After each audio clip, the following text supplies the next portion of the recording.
नमस्कार, मी श्वेता. स्वामी अनुभूती आपल्या YouTube मराठी चॅनल मध्ये तुम्हा सर्वांचं पुन्हा एकदा मनपूर्वक स्वागत करते.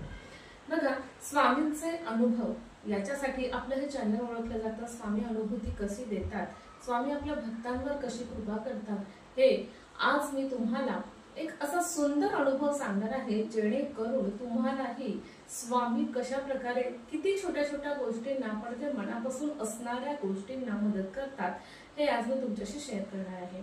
हा अनुभव आम्हाला स्वतःलाच आलेला आहे. माझ्या आईकडे स्वामींचं मंदिर आहे. म्हणजे स्वामी जयंती, स्वामी पुण्यतिथी आमच्याकडे खूप जोरात होते. होम वगैरे होतात आणि बरेच चाळीतले लोक सुद्धा तिथे दर्शनाला येतात. एक प्रसादाचा कार्यक्रम सुद्धा असतो, महाप्रसाद असतो. तर असं स्वामी जयंती आम्ही अगदी छान पार पाडतो. रोज सकाळी म्हणजे दर स्वामी जयंतीला सकाळी आमच्याकडे पूजा असते, पहाटेच आमच्याकडे होम हवन वगैरे होतं. तर त्यावेळेस माझा भाऊ हे खूप म्हणजे स्वामींचा भक्त आहे. तो सुद्धा, माझे वडील स्वामींचा भक्त होते, त्यांच्यापासून हे सुरू झालेलं आहे. तर माझ्या भावाचं असं होतं की संध्याकाळी तो काही कारणाने बाहेर गेला होता आणि त्याच्यानंतर त्याला आईने स्वामी जयंतीसाठी लागणारं सगळं सामान, जे काही ब्राह्मण यादी लिहून देतात, ते यादीप्रमाणे तो घेऊन ये असं सांगितलं आणि तो निघाला. आणि खूप फिरला. सगळं सामान तर त्याला मिळालं. पूजा भंडाराचे दुकानं वगैरे असतात, तिथे त्याला सगळं सामान मिळालं. पण त्याला फुले काही भेटत नाही.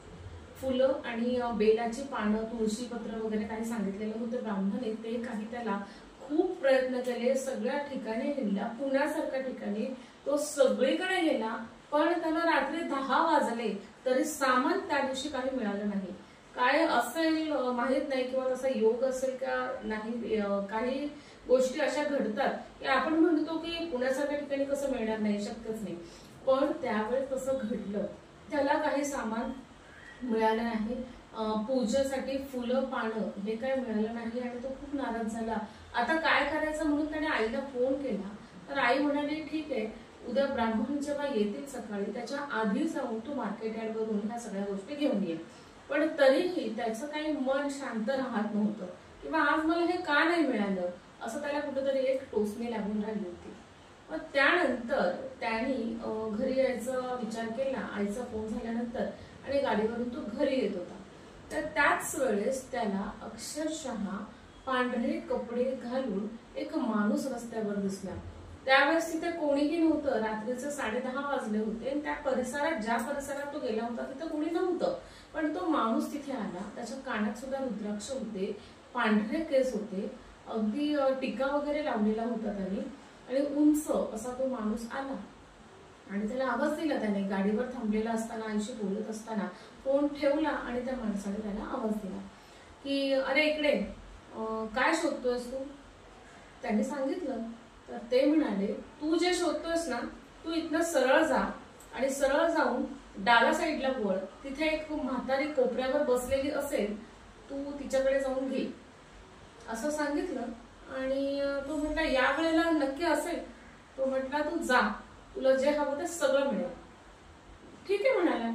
आणि तो गेला पुढे. पुढे गेल्यानंतर ना गाडी चालवून जेव्हा तो पुढे गेला तेव्हा त्याला काहीतरी वाटलं, म्हणून त्याने जस्ट मागे पाहिलं तर तो माणूस तिथे नव्हता.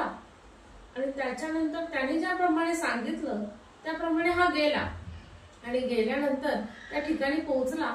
तर सरळ जाऊन डावीकडे त्याने सांगितलं, तो गेला.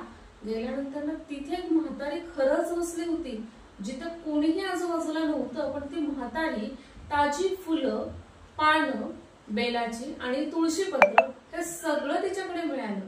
अगदी त्याला हवं होतं तसं टवटवीत फुलं त्याला मिळाली. मिक्स फुलं, जे काही तो नेहमी घेतो, चाफ्याची फुलं, सगळं त्याला तिथे मिळालं. आणि त्याला खूप आनंद झाला. आणि त्या क्षणी त्याने ते सगळं घेतलं, त्या म्हातारीला पैसे दिले आणि तिथून तो निघाला आणि घरी आला. आणि त्याने हा अनुभव आम्हा सगळ्यांना सांगितला. दुसऱ्या दिवशी स्वामींची पूजा सुद्धा अगदी व्यवस्थित पार पडली. ती फुलं सुद्धा आम्हाला लोकांनी, म्हणजे ब्राह्मणांनी स्वतः विचारलं की फुलं इतके सुंदर आहेत, तुम्हाला ही कुठं मिळाली. म्हणजे इतकी ती टवटवीत आणि तेजस्वी फुलं दिसत होती की आम्हाला असा प्रश्न केला गेला. जनरली आपण असं विचारत नाही की फुलांबद्दल ही एकदम छोटी गोष्ट आहे की फुलं टवटवीत असतातच किंवा ही कसं काय. पण त्या फुलांकडे बघितल्यानंतर त्याला असं काय वाटलं त्या ब्राह्मणाला सुद्धा की त्यांनी विचारलं की ही फुलं खूपच सुंदर आहेत, टवटवीत आहेत, की तुम्हाला कुठे मिळाली असा प्रश्न केला. आणि माझ्या भावाला पुन्हा एकदा ते सगळं आठवलं. त्याला हेही कळलं की हे स्वामीच होते आणि त्यांना ही पूजा आपल्याकडून करून घ्यायची होती आणि प्रॉपर पद्धतीने करून घ्यायची होती. आणि त्यांना आम्हाला जे हवंय अगदी मनापासून ते त्यांना समजलं होतं की फुलांशिवाय पूजा म्हणजे माझ्या भावाला ते थोडंसं खटखट होतं किंवा सकाळी जे जाऊन आणणं याच्यापेक्षा मला आत्ता ती मिळाली पाहिजे असा त्याचा खराच मनापासून भाव होता. तो भाव स्वामींनी ओळखला आणि ते काम पूर्ण झालं अशी अनुभूती आम्हाला त्या पूजेच्या दिवशी मिळाली.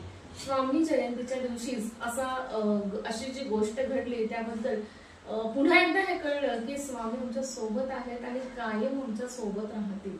तर ही स्वामींची अशी गोष्ट मनाला अगदी भावून गेली म्हणून आज मी तुमच्याशी ती शेअर केली. हा व्हिडिओ तुम्हाला कसा वाटला मला नक्कीच कमेंट करून कळवा आणि आपलं हे चॅनल जास्तीत जास्त लोकांपर्यंत पोहोचवा. पुन्हा भेटूया पुढच्या व्हिडिओमध्ये. तोपर्यंत श्री स्वामी समर्थ. जय जय स्वामी समर्थ.